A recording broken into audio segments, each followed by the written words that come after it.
Nobody wants to believe that everything's going to go right. How many people do you hear tell you about everything that's wrong in their life? How many people come up to you and tell you everything's going right in their life? I'd like to normalize talking to people about everything that's going well. I guess it's probably everybody thinks, oh, they're bragging. Well, they should be, you know? Heck yeah. Like, let's brag about the things that are going well for us in life.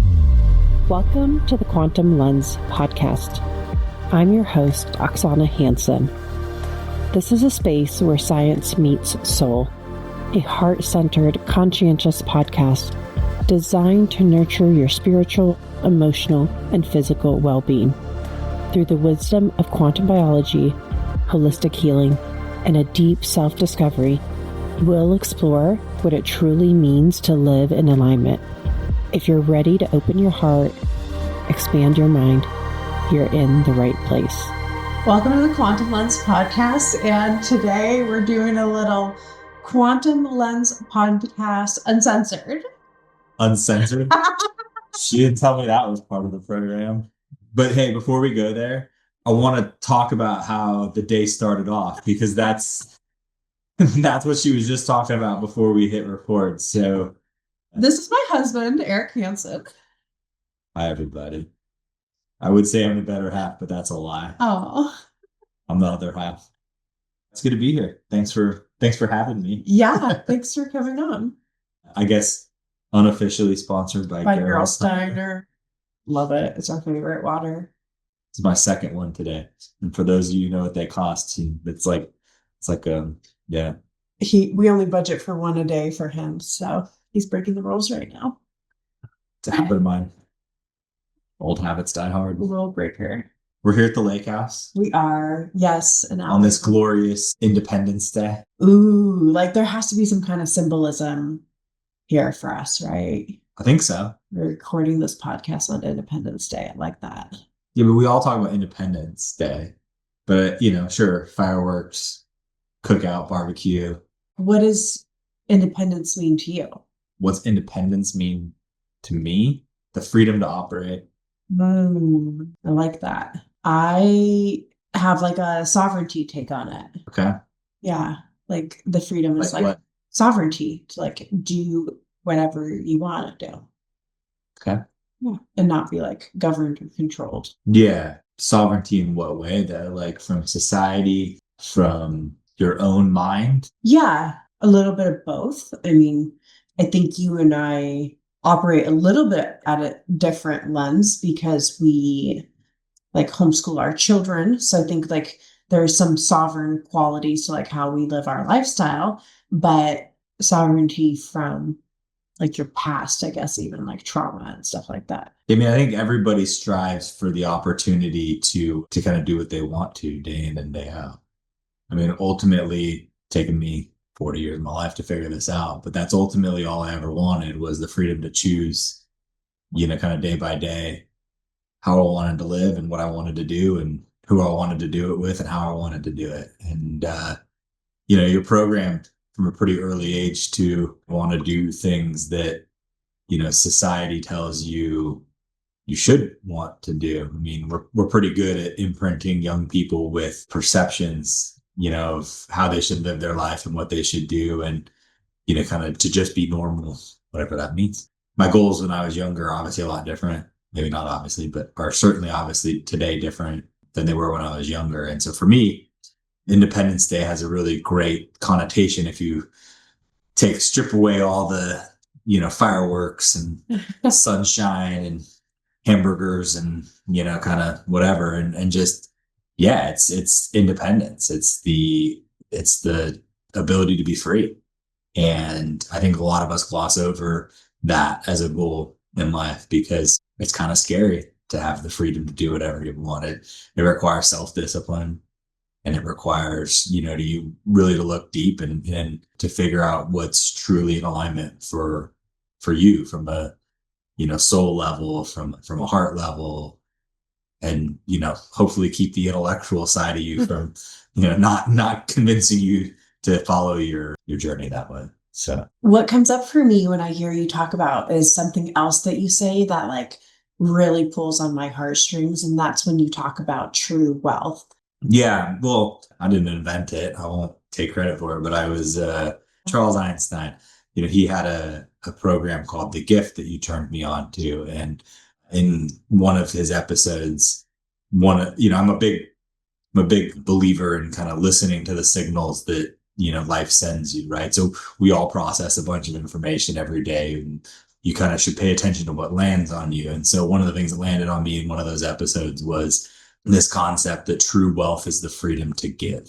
And yeah, it's when you kind of think through that one a little bit, it lands on you, and it does have a pretty interesting connotation that way. So. And when we talk about that, what is the most expensive thing that you have in your life? Your time. Your time. Yeah. So here we are. We decided to record our first podcast together on Independence Day. I love your shirt, babe. Yeah. You're so this cool retreat hosted a little over a week ago, Franklin, Tennessee. Man, that was so fun. That was the best time ever. What did you think of? I know you weren't there the full time because you were taking care of the kiddos and all that good stuff. But tell me about like your experience. Well, I've been telling a couple people this ever since that. I think I had a pretty unique perspective on the event. So I obviously helped you get ready for it. I won't take any of the big credit, but I think I can add U-Haul loader to my resume now. Emotional support. Yeah. So I had some background knowledge of what was happening. I watched parts of the live stream, and then I attended for a couple hours in the afternoon each day. So I got to see it from, kind of three different perspectives that way. And so I think I'm probably the only person that got to experience it in those different ways. And, well, for sure. Yeah. And I think it's pretty unique, right? I think it was a unique event, a lot of really cool people. I think you did an awesome job of curating an event that brought a lot of like-minded people together and allowed for, community building and deepening of relationships. And, I think it's rare these days where you get a bunch of people who have really good philosophical alignment together and explore all the energy that comes out of that. It's unique. It was fun. First and foremost, it was thought-provoking in all sorts of different ways. It reminds me a little bit of when I went away to college, and you think you know everything about life, and then there's this whole part of the universe around that you have no idea about. So I left with a lot more questions than I came with. I'll tell you that. Well, and I think what's really interesting about this, from my perspective, is so you obviously have seen me on like my health journey, and obviously like learning all these things for our family and implementing some of these things for us. But what's really interesting is it's one thing when you hear it from me, but it's another thing when you hear like multiple other experts and people in this space talking about the same things, just to give you like a different perspective, like a refreshed perspective on some of the things that we've been talking about for years, right? Yeah. I mean, you told a story at the retreat where you were talking about how we got into doing our morning sunrise routine. And it was you, then it was you and the kids, and then it was you and the kids and the dog. And then eventually it was you and the kids and dog and me. And so, yeah, I mean, and now I can't sleep in past sunrise now, regardless, anywhere in the world, any sunrise, I will be, kind of awake for, that way. And so there's just a lot of things that I guess over time, intuitively you forget, going back to the way, I guess, society programs us, and maybe that's a big theme for today. It's, you don't need to get up with the sunrise. You can do this. You can, you can watch TV all night. You can, not block blue light. You can, you can eat things that are quick as opposed to, kind of wholesome and whole and nourishing. You can do all these things. But I guess what became pretty clear to me is not just at the event, but I guess the last several years is the concept that there's no shortcuts to get to where you want to be. Yes. Effort, attention, energy, almost everything in life that's worth it requires a ton of time, and energy, and in a lot of instances, money, right? Investment. It's an investment, right? Any investment that doesn't require, a good portion of those three things probably ain't worth it. And so if you want to get healthy, and I personally think health is, a bit, mind, body, and soul, right? You've got to put energy towards that all the time, and it isn't intensity. It's not like, run that marathon. Sure. I guess that's probably pretty healthy for you, but I'm not much of a runner. So I'd rather walk 3 miles a day, like, make that a marathon a week or whatever it is, as opposed to, kind of try to do one, every single day. Because I think it's the other thing too, right? As somebody who had no intention of doing any of this until you got pretty engrossed in it, what I've come to realize is you just got to be intentional about it all the time.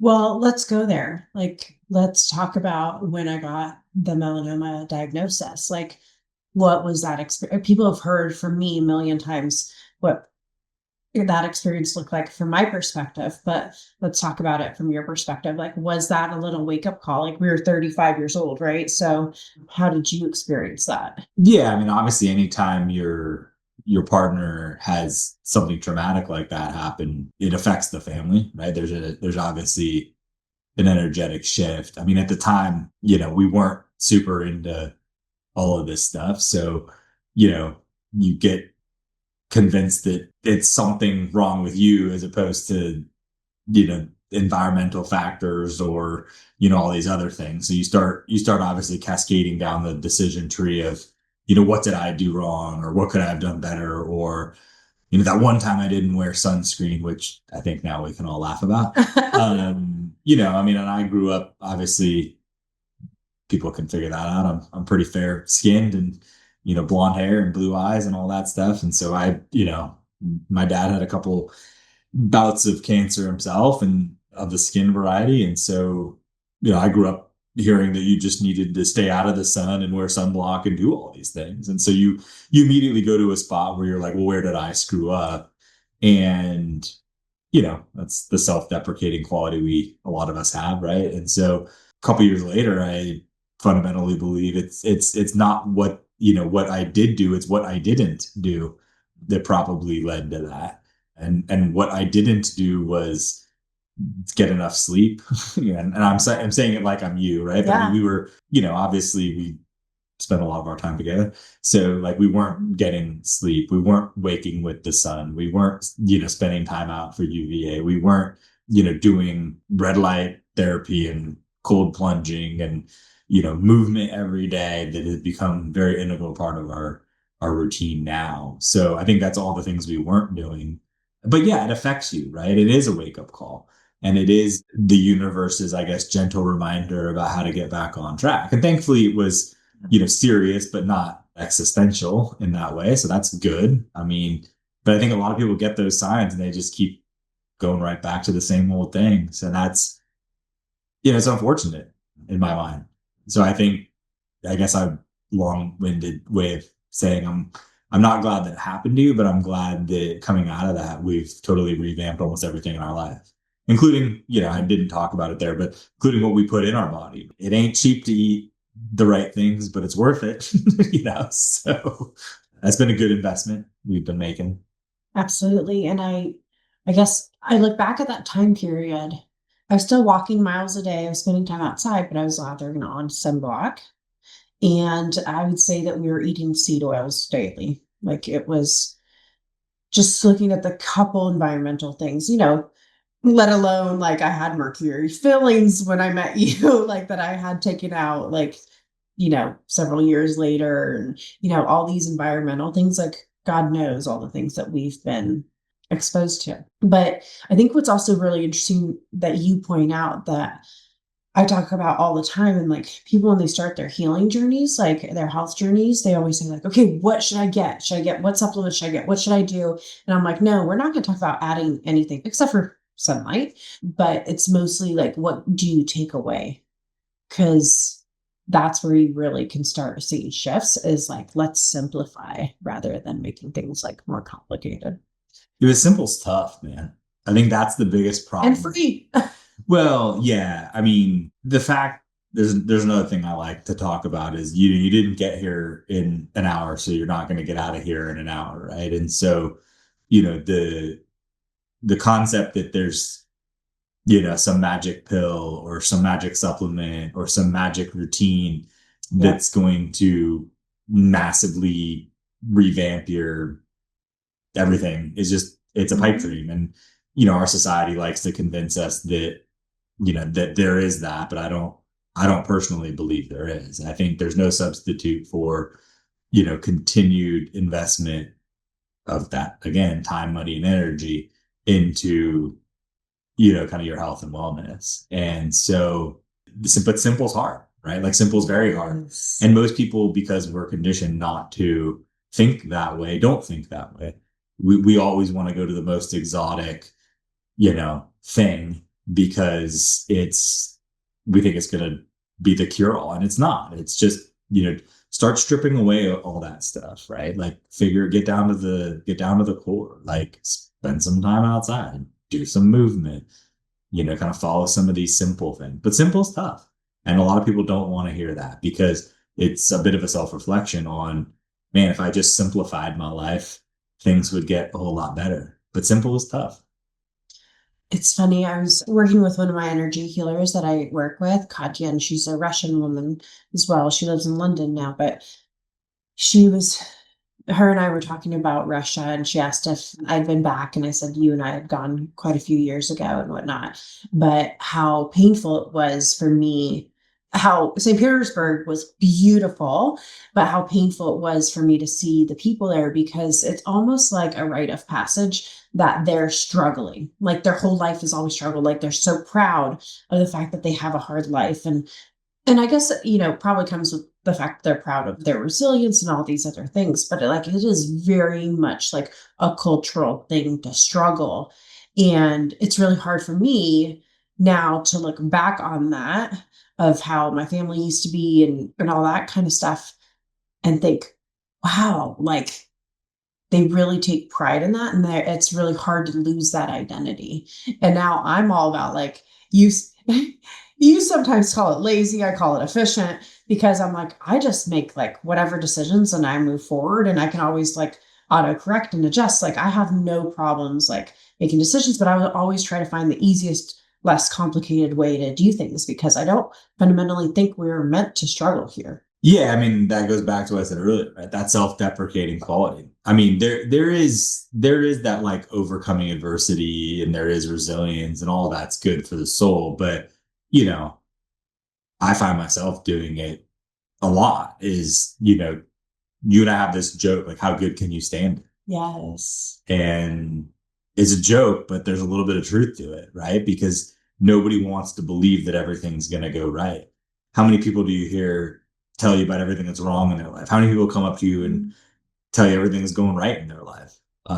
So, I'd like to normalize talking to people about everything that's going well. And I mean, I guess it's probably everybody thinks, oh, I don't even know who everybody is.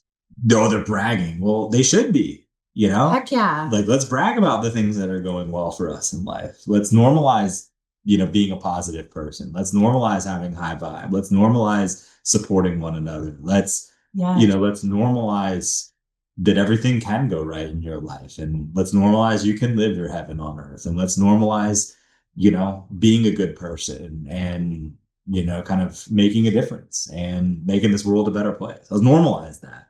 There's enough things that divide us. Let's normalize bringing everybody back together. Like this retreat that we're going to host annually now. So. Well, it's funny because I think for a long time, you and I were wanting community, and it just kind of felt like we didn't quite fit in a lot of different places anymore. But I think it's due to our growth too. Like from the time that we left California to here we are now, 6 years later, right? 6.5. 6.5 years later. I think today might be right around our 6.5 year mark. So I think you're right. We're different people. Yeah. We've done a lot of spiritual growth, like a lot of personal growth, a lot of work separately and together. So we're just different. And it's not the different that doesn't mean that those people can't still be in our lives, still very much are, but it's not the same. And so being able to like curate this event for me was really to call in all the people that are like us that are on this journey in this space and really bring a community of people together. All right. So you look out 5 years. What's that look like? Oh, you're going to interview me? You said Uncensored. Let's go. Okay, let's go. You brought the party. Let's make it happen. I've had this dream like on my heart for the last few years. And I want a piece of land, like a big piece of land. I want to build like a community, like gathering place. I mean, also have our house and, little farm and all those things as well, but really a place where people can come and stay, like to have a communal kitchen, have an outdoor gym, like maybe have some like Airstream. Like I want it to be like a little Airstream park. Like, I don't know, like want it to be like low EMFs, like all the things that we practice, like living ancestrally, like as community and with the sun, like that is my dream. Cool. What do you think? I think I'm going to be supportive of you in every dream you have, as I have been for the last 22. Well, let's talk about that. I mean, a lot of people I think are really shocked when they find out that we were 18 and here we are 23 years later. Like, what is the success to our relationship, to marriage? Well, again, much like health and wellness, mind, body, soul, there's no magic pill for it. I mean, there's no, there's a lot of growth. I mean, I think part of the things is, if I reflect back on it, when you're 18 and, you've been together 23 years, like there's a lot of phases you go through and a lot of growing you do, as you just mentioned that a moment ago. And so I think part of it is continuing to grow together as opposed to grow apart, because, the vector you can grow can be together or it can be, apart.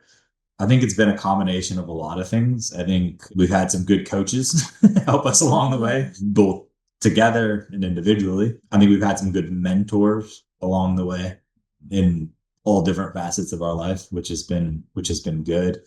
I think we have a shared vision of where we want to go. I mean, like the homeschool thing, it's never on my radar. I'm not going to say I was totally on board with it from minute one, but I fundamentally am a big believer in it now. And I think, there's some things on that I'll call non-traditional that we've kind of shown some commonality on, and over time have a shared vision for what that looks like, especially with our kids. I think we've given each other space to be individual, but also, kind of have a good relationship that way. I think we still have fun together. I think that's a big part of it. So, some of that's travel, some of that's, we're here at our lake house. I mean, I think part of it is, kind of having a place where you can go and, kind of forget the rest of the world exists. I think that's good. I think I've become a much better listener. I'm still not perfect, but I think I've become a much better listener. Yeah. I mean, I think it's all of that. Well, I think too, from my perspective is, most people saying this will know that I had like a very traumatic childhood and upbringing. And as an adult, it's very hard for you to feel safe in your body. And so I always joke nowadays, because I'm like, I have my own personal Viking, because you make me feel so safe, like energetically, spiritually, but also like physical safety. Like we were just talking about this the other day, is like, how often does a man feel unsafe in his body? Like, when was the last time you felt unsafe in your body, Erik?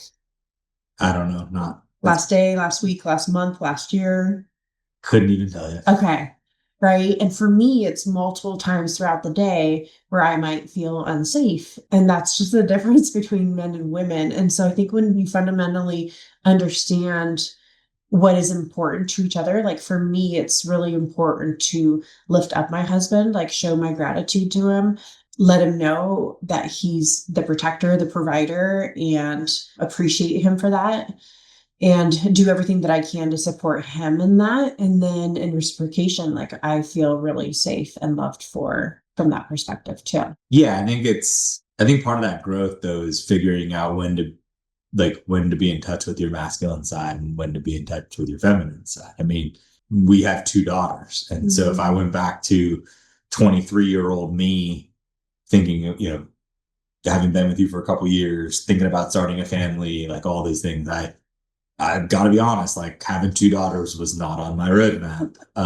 But it's been the coolest thing ever to happen to me. And I probably didn't have a whole lot of, reason to be in touch with my, feminine side back then. And so other than through osmosis through you, but like, I think that's been a very interesting dynamic that's come along certainly in the last 10 years, 12 years since we've had kids, right? Is that whole ability to know the yin that goes with the yang and when to have the masculine energy and when to not, when to turn on the feminine side. And so that's for a lot of middle-aged men, I think that's a tough one, right? Well, and then for me, it feels like I'd been in my masculine for so long because it was always like, how do I protect myself? Right. And then kind of got into career that was like sales and then technology around a bunch of men. And then just the act of being in sales was very masculine. You're more of a doer, not a flower and creative. And so it feels like for me is what life is teaching me at this age or stage, I guess I would call it, is would love to be more creative and like in flow rather than in my masculinity. And then there are times like we talked about, like when you're traveling, I have to be in my masculine because at that point, like I'm the protector of the children, like I'm running the household, right? But then when you get home, it's like I'm like, okay, Erik's home. Like I can now take a step back and go back into like my feminine flow. Things I never knew. So I think one of the other things that I would say or add to that conversation too is you never try to change me. Like you love me like unconditionally. And you tell me that all the time. Like you love me for just the way I am and that I can be myself. Like you've never tried to change me. You've never tried to make me something I'm not. And you've just loved me unconditionally. And so I just want to say I appreciate that. And I love that about you. And thank you.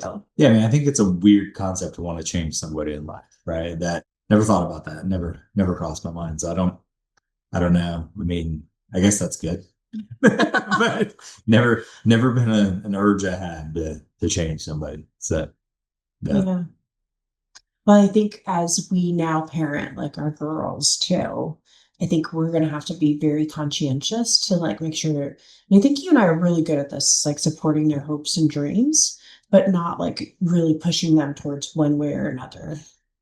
Yeah. I mean, I think that goes back to where we started this conversation, right? Is the freedom to operate, right? I mean, a big part of the reason we live where we do now, if I take a giant step back, is I don't know where this came from, but somewhere along the line after my dad passed away in 2014, we were living in the Bay Area, and for better or worse, it just felt like we were going through the motions, right? Like push the button, push the button, push the button, run on the hamster wheel, run on the hamster wheel, run on the hamster wheel. And, I think this actually probably came to me after we moved across country for sure. Cause I don't remember having this as an active thought, when we were in California, but subconsciously I must have known it because we, made what I think at the time everybody thought was one of the strangest moves ever to go to Nashville. But I think what came to me clear after the fact was,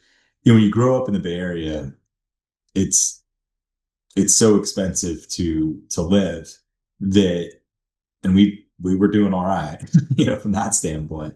But when you like step back from that to be able to provide for yourself, there's only so many like professions that can do that. And so, some of them that come to mind, they're super noble, like, you'd be a doctor and, help people, or, you're a lawyer, or you're in tech, or you start a company, or you do all these things, or I guess you get lucky, right? Or you find a partner, that has one of those jobs and you do that. But when you think about that in the context of like a couple young daughters, the idea that you're going to kind of cut off like the other couple hundred things they could do with their life because you've had them there. And if they want to stay there, they have to do that. Like it just didn't, it felt like, I don't know what the word is, but it felt unfair to them, realistically. Like, okay, well, I do this and I want to do this, and the only place in the world I can do that is here. And so I got to stay here, and you got to stay here, and you're going to grow up in this area. And then if you want to stay here, you got to keep following in the same footsteps. And so I think that for me was a big choice of freedom on their behalf going forward. And, then that's continued in how we, bring them up and try to give them that entrepreneurial mindset and allow them to try things. And I mean, I think the next thing that I want to help them is this concept of don't be afraid to fail. Yes. Because, in a lot of my life, there was this fear of failure. And, that meant that you couldn't take the next step up the ladder or do the next thing. And that's a real harsh way to go through life, because some of the most meaningful things I've learned in life have come through some level of failure that way. And I think too is like, I want them to find their passions in life, right? And I'm not saying that their passion has to be the thing they make the money off of. Of course, we very much live in a physical reality where we need money to survive and all those types of things. But I don't want to kill their passion early on. Like I want them to find out what they're passionate about. And who knows, maybe they can make a career out of it, hopefully. Yeah, I don't want to kill their curiosity either, though. Right. I mean, I think that's the other thing, is it's pretty easy to fall into that cycle of, having somebody else shape what your destiny is. And you should be allowed to follow your heart, and you should be curious to explore that along the way. Someday on a later podcast, we'll talk about. Let's talk about it now. I'm going to ask you, so was there anything that you were passionate about where I know what the answer is that you wish you would have had the freedom to explore? Definitely wasn't going to make any money on it. But no, I guess it's not too late. But that's right. I was really into ceramics when I was young. Took it in high school for a couple semesters because all of my friends did, and there was a really cool teacher. And I took it in college for a couple semesters. You and I did make some stuff in Vancouver one time. No, and in Sedona for your birthday. Yeah. Your 40th, not mine. Oh, we're a month apart. But how was your trip? This is my younger man. 33 days or whatever it was. Yeah, no, I mean, so yeah, I was passionate about that early on. Yeah, and there's been other things like that. I mean, I've been pretty passionate about like automobiles. I like the culture of it. I don't turn a wrench, and anybody who knows me knows that that's not me, but like I'm very passionate about, the industry, and I got a lot of friends that do it and spend a lot of my life around it and whatnot. And I'm really passionate about, I mean, I guess it probably goes back to something we talked about. There's a good community around it, right? It was a good set of folks who, all came together around this one thing, and it was awesome. And I respect the hell out of people who can work with their hands, especially in this day and age with, automation and AI and everything. And, people who can bend metal and paint cars and shape things and put together interiors and all that stuff. I mean, that's some days gonna be lost art, unfortunately. So yeah, I gravitate towards those things. Maybe it's the old soul in me, but the closest I got to work with my hands was making pottery. I love it. I love it. Well, and I think you've done a really good job with like taking the kids to car shows, and now our youngest daughter wants a VW. What is it? Bus, right? Maybe she'll get one of these days. Maybe. Yeah. And we just went to that VW car show. Where was that? Chattanooga. So it's kind of fun. It's a fun family thing to do. For sure. And our road trips. Yeah.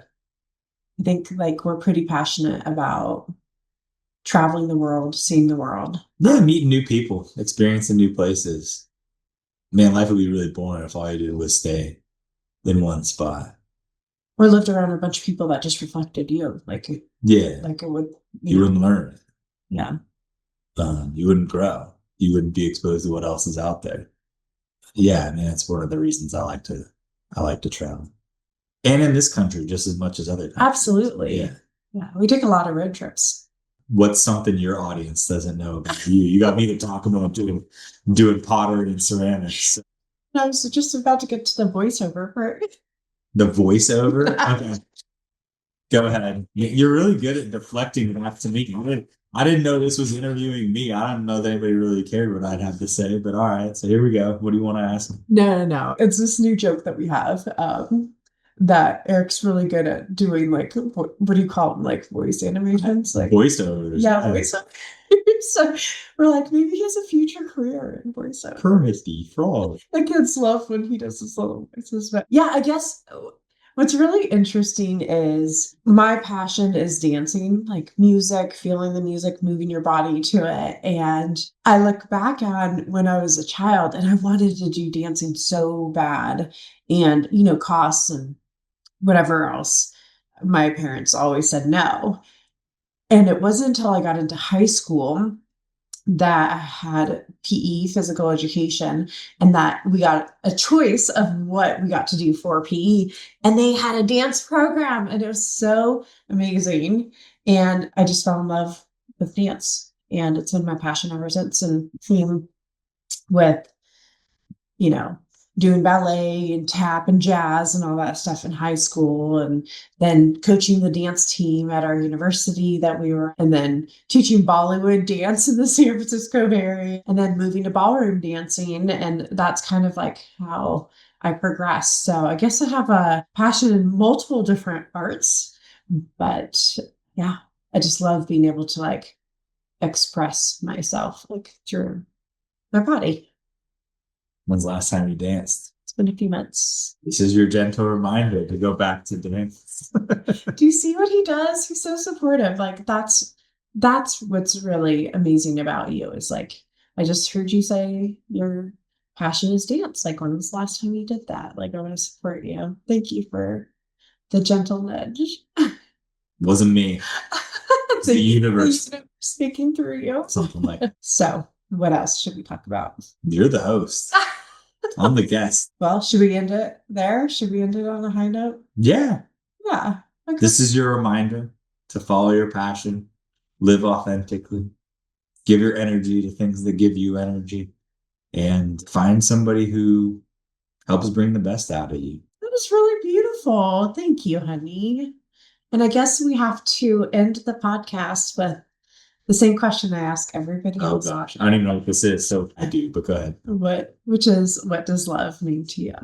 I honestly, I've heard it asked a bunch of times. I've heard a bunch of answers. So what's love mean to me? Love means the ability to give your energy and your attention to somebody, or something, I guess, unconditionally, right? So, and take that word unconditional and unpack it, right? Like, not expecting anything in return, not conditioning it upon some future action, not having that because, somebody's going to do something for you, but doing it because it is the energy that flows out of you and that you want to share that with somebody else. So love is the ability to be authentic in front of somebody and not worry about its repercussions. It's the ability to support them through highs and lows.